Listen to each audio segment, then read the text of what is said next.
Hello everyone and as promised हम वापस आ गए हैं एक ऐसा इंटरेस्टिंग वीडियो लेके जो बहुत टाइम से मेरे काफ़ी क्लाइंट्स ने मुझे बोला था बनाने के लिए, specially NRI clients and the foreign residents जो हमारे इंडिया में से कोई ना कोई इनकम सोर्स है जिनका दे वर आफ्टर माई लाइफ कि गुंजन जी कोई ऐसा वीडियो बनाओ जिसमें हमें ये क्लैरिटी मिले कि एनआरआईज और इंडियन रेजिडेंट्स की टैक्सेबिलिटी में क्या डिफरेंस होता है। एंड रिसेंटली OCI भी एक बहुत बड़ा प्रॉब्लम बन के आने लगा, तो आई थॉट कि वाई नॉट एक वीडियो बनाया जाए जिसमें हम सारे जो डिफरेंसेस हैं एक रेजिडेंट इंडियन और एक नॉन रेजिडेंट इंडियन और एक OCI में वो समझाएं। सबसे पहले तो हमारी नॉलेज बढ़ेगी, जिन लोगों को नहीं पता कि एक NRI कैसे हम क्वालिफाई करते हैं, OCI हम कैसे हम क्वालिफाई करते हैं, तो ज़रूर देखिएगा। सेकेंडली टैक्सेबिलिटी में क्या डिफरेंस आता है, डिडक्शंस कौन सी मिलती है कौन सी नहीं मिलती है, ये सारी बातें आज हम डिस्कस करने जा रहे हैं।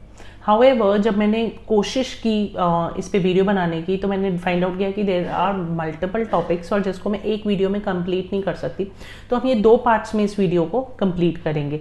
पहले पार्ट में हम NRI क्या होते हैं, नॉन रेजिडेंट्स से कैसे अलग होते हैं, OCI क्या होते हैं, वो NRI से कैसे अलग होते हैं, ये सारी बातें डिस्कस करेंगे। इसके अपार्ट हम छोटे मोटे जो सैलरीज होती हैं जैसे अदर सोर्सेज हो गई, सैलरी पोर्शन हो गया या डिडक्शंस हो गई, इसमें कौन सी चीज़ें एक NRI को एलिजिबल नहीं होती है वो बताएंगे। इसके अलावा NRO NRE अकाउंट में क्या डिफरेंस होता है और क्या कौन सा यूज़ करना कंपलसरी है, कौन से में क्या बेनिफिट है, ये डिस्कस करेंगे। जो पार्ट हम पार्ट 2 के लिए छोड़ रहे हैं वो है कैपिटल गेन्स। कैपिटल गेन अपने आप में एक बहुत ही डिफरेंट एंड थोड़ा डीप टॉपिक है, तो इसलिए उसको हम नेक्स्ट वीडियो में NRI एंड OCI की टैक्सेबिलिटी के नेक्स्ट वीडियो में कवर करेंगे। शुरू करते हैं आज का session, taxability of NRI and OCI। सबसे पहले ये जान लेते हैं कि एक NRI होता क्या है। NRI का मतलब नॉन रेसिडेंट इंडियन, यानी कि ओरिजिनली वो बंदा इंडियन है लेकिन ड्यू टू हिज रेसिडेंस, मतलब वो इंडिया में इतने कम दिन रहा है इसलिए उसे एक नॉन रेजिडेंट की दर्जा दिया जा रहा है। अब वो कितने दिन होते हैं जिसमें एक बंदा रेजिडेंट से नॉन रेजिडेंट बन सकता है, नॉन रेजिडेंट से रेजिडेंट बन सकता है, तो हमारे सरकार ने, हमारे डिपार्टमेंट ने कुछ डेज स्पेसिफाई किया। नंबर 1, अगर हम इंडिया में 182 डेज से ज़्यादा रहें एक फाइनेंशियल ईयर में, एक फाइनेंशियल ईयर यानी अप्रैल 22 से मान लीजिए मार्च 23 के बीच में, अगर मैं इंडिया में 182 डेज से ज़्यादा रही हूँ, नंबर 1 तो मैं रेजिडेंट कहलाऊंगी। नंबर 2 मान लेते हैं कि मैं नहीं रही हूँ 182 डेज से ज़्यादा, पर मैं 60 डेज से ज़्यादा रही हूँ। अगर मैं सिर्फ 60 दिन भी रही हूँ इंडिया में, 61 डेज भी रही हूँ, तो मेरे पिछले 4 साल आप देखेंगे कि पिछले 4 सालों में क्या मैंने टोटल 365 डेज कंप्लीट किए या नहीं। और जैसे ही ये फाइंड आउट हो जाता है कि मेरे 365 डेज और मोर कंप्लीट हैं पिछले 4 सालों में और मैं इस साल में 60 दिन रही हूँ, तो भी मैं एक रेजिडेंट इंडियन बन जाती हूँ। अगर मेरी ये 4 साल के 365 डेज कंप्लीट नहीं होते या फिर 60 डेज जो मैंने नहीं रहे या फिर मैं 182 डेज एक कंप्लीट ईयर में नहीं रही हूँ, तो फिर मैं एक नॉन रेजिडेंट इंडियन बन जाती हूँ। नॉन रेजिडेंट इंडियन यूजुअली अपने बिजनेस के लिए, अपनी जॉब्स के लिए, कोई ना कोई असाइनमेंट के लिए जब इंडिया के बाहर जाते हैं उन्हें NRI का दर्जा दे दिया जाता है क्योंकि वो इंडिया में कम रहे हैं। अगर ये हम समझ गए हैं तो इसके बाद ये जानना ज़रूरी है कि OCI कौन होते हैं, ओवरसीज सिटीजन ऑफ इंडिया, यानी कि वो लोग जिनके दादा परदादा या पापा मम्मी, ग्रैंड पेरेंट्स, परदादा तो नहीं खैर, ग्रैंड पेरेंट्स या फादर मदर आपके इंडियन रह चुके हैं। इंडिया जो 1947 के बाद था, इनफैक्ट हम कह सकते हैं 1950 के बाद था, उसके बाद जो इंडिया की टेरिटरीज हैं उसमें अगर आपके पेरेंट्स उन टेरिटरीज के रेसिडेंट थे किसी टाइम पे, वहाँ के सिटीजन थे किसी टाइम पे, और अब आप इंडिया आना चाहते हो कोई भी जॉब करने के लिए या कोई भी बिजनेस करने के लिए, तो आपको OCI का दर्जा दिया जा सकता है अगर आप अप्लाई करते हो इंडियन पासपोर्ट डिपार्टमेंट को कि भाई मेरे को OCI का दर्जा दिया जाए।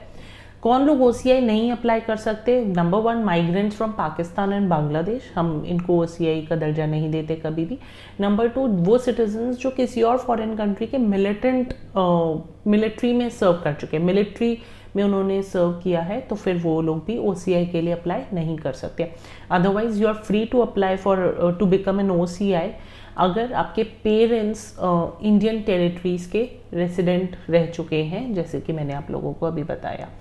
OCI अगर आपको अप्लाई करना है तो आपको इंडियन passport.gov.in/OCI पर जाना होगा और वहाँ पे जाके आप अप्लाई कर सकते हैं। एक और चीज़ यहाँ पे, ऑलराइट, सो अब ये जानना ज़रूरी है कि क्या एक इंडियन नॉन रेजिडेंट इंडियन और एक OCI दोनों ही की सिटीजनशिप में क्या डिफरेंस है। तो number 1, NRIs are always Indian citizen. Non resident Indian को हमेशा ही हम इंडियन सिटीजन मानते हैं, लेकिन OCI को तब हम इंडियन सिटीजन मानते हैं जब वो कॉन्टिन्यूस 5 साल के लिए OCI अप्लाई करता है और उस 5 सालों में से 1 साल वो इंडिया में रहा भी है, तो हम उसे इंडियन सिटीजन मान लेते हैं। नाउ लिमिटेशन क्या होती है कि NRI बनने के लिए कोई लिमिटेशन नहीं है। अगर आप एक इंडियन हैं जो इंडिया से बाहर बिजनेस या सैलरी पर्पसेस के लिए गए हैं तो ऑब्वियसली आप एक NRI का दर्जा मिल जाता है। लेकिन OCI को लिमिटेशन ये होती है कि उसके पेरेंट्स और ग्रैंड पेरेंट्स पाकिस्तान या बांग्लादेश के सिटीजन या फिर ऐसी कोई कंट्री जो सेंट्रल गवर्नमेंट ने नोटिफाई किया उसके सिटीजन्स नहीं होने चाहिए। अगर हैं तो आप OCI के लिए अप्लाई नहीं कर सकते। क्या OCI और NRI दोनों पैन कार्ड आप रख सकते हैं अपने पास? Obviously yes. क्या OCI और NRI दोनों आधार कार्ड रख सकते हैं अपने पास? Obviously yes. क्या दोनों आधार कार्ड अप्लाई कर सकते हैं? तो येस। इसमें आंसर थोड़ा डिफरेंट हो जाता है। एक NRI तब आपका आधार कार्ड अप्लाई कर सकता है जब वो 1 साल में 182 डेज से ज़्यादा रहो इंडिया में। समझ लीजिएगा ध्यान से दोबारा प्लीज़। एक NRI तब आधार कार्ड अप्लाई कर सकता है जब वो 182 डेज से ज़्यादा इंडिया में रहो। सिमिलरली एक OCI भी आधार कार्ड तब अप्लाई कर सकता है जब वो 182 डेज से ज़्यादा रहो from the date of application. मतलब प्रीसीडिंग 12 मंथ्स में अगर आप 182 डेज से ज़्यादा रहे, 182 डेज यानी ऑलमोस्ट 6 मंथ्स से थोड़ा ज़्यादा रहे हैं, तो आप आधार के लिए अप्लाई कर सकते हैं, चाहे आप NRI हो चाहे फिर आप OCI हो। एक और चीज़, एक बड़ा क्वेश्चन चल रहा है कि लिंकिंग पैन विथ आधार। अब नॉर्मल हम लोग तो कर लेते हैं, वैसे मैं बताऊं हम लोग भी, प्लीज़ आप लोगों से मेरी एक रिक्वेस्ट है, जो रेजिडेंट इंडियंस भी हैं प्लीज़ लॉगिन कीजिए अपने इनकम टैक्स पोर्टल पे और चेक कीजिए कि क्या आपका पैन आपके आधार से लिंक है। अगर आप लोगों को अपना इनकम टैक्स पासवर्ड नहीं पता है तो अपने CS के पास जाइए और चेक करवाइए कि क्या आपका पैन और आधार लिंक है, क्योंकि अगर 31 मार्च 2023 से पहले आपने पैन और आधार लिंक नहीं किया तो आपका पैन डीएक्टिवेट हो जाएगा, यानी कि आपका पिछला पूरा ट्रैक रिकॉर्ड सब खत्म, 0। तो सबसे पहले प्लीज़ चेक कीजिए कि आपका पैन और आधार लिंक है कि नहीं। Now coming to those non resident Indians and those OCIs कि आप लोगों को क्या आधार लिंक करना ज़रूरी है। अब आपके दिमाग में सबसे बड़ा क्वेश्चन आएगा, भाई आधार ही नहीं है, we don't have an Aadhaar, how do we link it? Yes, अगर आप लोगों के पास आधार नहीं है तो there are 2 question from my side. Number 1, क्या आप इंडिया में 182 डेज से ज़्यादा रहे हैं या नहीं? अगर आपका जवाब है हाँ, तो फिर मेरा सवाल का सिर्फ इतना सा जवाब होगा कि प्लीज़ जाइए अपना आधार अप्लाई कीजिए और फिर फटाफट से उसको लिंक कीजिए। पर अगर आप लोग 182 डेज से ज़्यादा इंडिया में नहीं रहे हैं पिछले 1 साल के अंदर और आप लोगों के पास आधार नहीं है, तो ऑलरेडी आप लोग एग्जेम्प्ट हैं अपने आधार को अपने पैन से लिंक करने में। There was a notification in 2017 where all the NRIs जिनके पास आधार नहीं है ऑलरेडी, वो उसको लिंक नहीं करेंगे क्योंकि वो इंडिया में 182 डेज से ज़्यादा ही नहीं रहे हैं। ऑल्सो अगर आपके पास आधार है, NRIs और OCIs अगर आपके पास आधार है तो प्लीज़ लिंक इट ASAP। फिर इसमें आप आलस मत कीजिएगा कि मैं 182 डेज रहा हूँ नहीं रहा हूँ, इट हार्डली मैटर्स।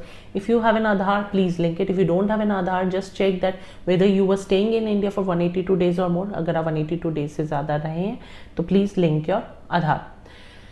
यही कहा, सारी चीज़ें जो सब मैं आपको समझा रही हूँ, हो सकता है आज का सेशन आप लोगों को थोड़ा सा हैवी लगे, तो आपको लोगों के लिए मैंने एक PPT एक PDF फाइल वीडियो के डिस्क्रिप्शन बॉक्स में मैं छोड़ रही हूँ, जिसको आप पढ़ के बहुत ही आसान भाषा में सारी बातें ये समझ सकते हैं। अब क्विकली आ जाते हैं इनकम के ऊपर।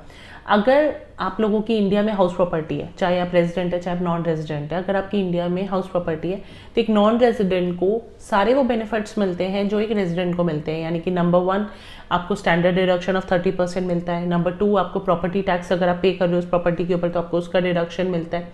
नंबर 3 अगर आप उस घर के ऊपर लोन ले रहे हो, होम लोन ले रहे हो, तो आपको उसका इंटरेस्ट का डिडक्शन मिलता है। नंबर 4 अगर आप उस घर के ऊपर लोन ले रहे हो तो उसके प्रिंसिपल भी जो आप पे करो वो ATC के अंदर एलिजिबल होते हो आप। नंबर 5 अगर आप एक रेंटी हो, मान लीजिए आप लोगों ने किराए पे घर लिया हुआ है एक नॉन रेजिडेंट से, तो बड़ा क्वेश्चन आता है मन में कि हम ले या नहीं ले, और अगर ले तो क्या कंप्लाइंस करना है। सिंपल सा कंप्लाइंस है कि 31.2% पे आपको TDS काटना है और फिर NRI को आपको रेंटल पे करना है। TDS काटना है और NRI को रेंटल पे करना है, और वो पे करते वक्त आपसे बैंक अक्सर 15 CA मांगेगा 15 CAC भी मांगेगा, तो प्लीज़ वो फाइल करिएगा और फिर ही रेंट को पे कीजिएगा आगे। देन हम आते हैं अदर सोर्सेज इनकम पे। तो एक रेजिडेंट और एक NRI की टैक्सेबिलिटी में क्या डिफरेंस आता है अगर हम अदर सोर्सेज की बात करें? सारी वो इनकम टैक्सेबल होती है एक NRI या एक OCI के लिए जो इंडियन सोर्स्ड होती है या इंडिया में मिली होती है, जो इंडियन सोर्स्ड होती है, जो इंडिया में मिली होती है, दैट्स इट। अगर आपकी फॉरेन इनकम है, अगर आपकी बाहर से आपने कमाई है इनकम, उसको आप इंडिया में नहीं ला रहे हो और वो बाहर के ही फॉरेन अकाउंट में ही आ रही है, तो वो टैक्सेबल नहीं है इंडिया में। हाँ, अगर आप उस फॉरेन इनकम को रिसीव कर रहे हो इंडिया में, आप इंडिया में बैठे और इंडिया में रिसीव कर रहे हो, इंडिया में अक्रूइंग और अराइजिंग इन इंडिया, तो फिर आपके ऊपर टैक्सेबिलिटी का थोड़ा सा प्रेशर आता है। इनकम रिसीव्ड इन इंडिया है और deem to be received in India है, तो रेजिडेंस और NRI दोनों के लिए टैक्सेबल होती है। इनकम एक्रूइंग और अराइजिंग आउटसाइड इंडिया, यानी कि इंडिया के बाहर अगर आपकी इनकम है तो सिर्फ रेजिडेंट्स के लिए वो टैक्सेबल होगी, क्योंकि एक रेजिडेंट के लिए ग्लोबल इनकम टैक्सेबल होती है और नॉन रेजिडेंट के लिए इनकम टैक्सेबल नहीं होगी। देयर आफ्टर हम NRO और NRE अकाउंट का डिफरेंस अगर समझना चाहें तो NRO अकाउंट होता है नॉन रेजिडेंट ऑर्डिनरी अकाउंट और NRE अकाउंट होता है non resident external account. Non resident ordinary account होता है एक NRI को उसकी इंडियन इनकम को मैनेज करने के लिए, और वेरेस NRE अकाउंट होता है एक NRI के लिए कि वो फॉरेन में रहे और वहाँ की इनकम इंडिया में उसको अगर ट्रांसफ़र करनी है किसी को भी, तो वो उस अकाउंट में ट्रांसफ़र करते हैं। NRE में यानी कि इंडिया के बाहर से पैसा आता है, और NRO अकाउंट में आप इंडिया में जो पैसा कमा रहे हो आप वो डालते हो, इंडियन इनकम जो आप कमा रहे हो वो डालते हो। NRO अकाउंट जो होता है, आप उससे अपनी होम कंट्री में 1 मिलियन USD तक पैसा भेज सकते हो 1 साल के अंदर। आप NRE अकाउंट में जितना मर्जी पैसा भेजो, there is no limitation. NRO account में 1 million USD in 1 financial year और NRE अकाउंट में there is no limitation. NRO account में जो आपको इंटरेस्ट मिलता है वो टैक्सेबल होता है। NRE अकाउंट में सरकार कहती है बिंदास पैसा मंगवाओ, देयर इज नो इंटरेस्ट, क्योंकि सरकार चाहती है कि फॉरेन करेंसी में बाहर से इंडिया में पैसा आए। तो आपको NRE अकाउंट में आप कितना मर्जी पैसा डालो, आपको कोई टैक्सेबल इंटरेस्ट नहीं लगेगा, interest will be exempt. NRO account से आप NRE अकाउंट में फंड्स ट्रांसफ़र नहीं कर सकते, लेकिन एक NRE अकाउंट से आप NRO या NRE दोनों अकाउंट्स में फंड्स ट्रांसफ़र कर सकते हैं।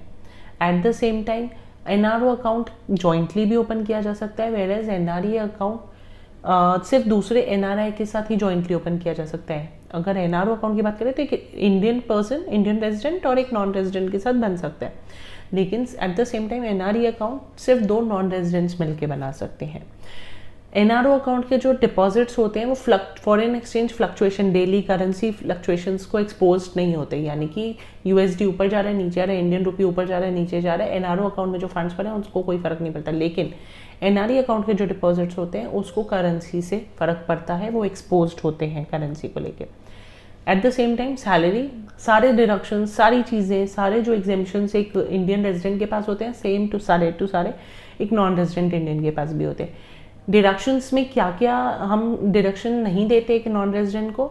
नंबर 1, ATC में PPF में पैसा नहीं डाल सकते non resident Indians. PPF account तब का अगर है जब आप एक इंडियन रेजिडेंट थे, तब तो आप उसमें पैसा डाल सकते हैं, पर अगर आप नॉन रेजिडेंट इंडियन बनने के बाद आप सोच रहे हो मैं PPF अकाउंट खोलूँ, तो सॉरी, वो पॉसिबल नहीं है। सिमिलरली नेशनल सेविंग सर्टिफिकेट में आप पैसा नहीं डाल सकते, पोस्ट ऑफिस 5 डिपॉजिट में आप पैसा नहीं डाल सकते, और सीनियर सिटीजन सेविंग स्कीम में आप पैसा नहीं डाल सकते, आपको ATC की डिडक्शन नहीं मिलेगी।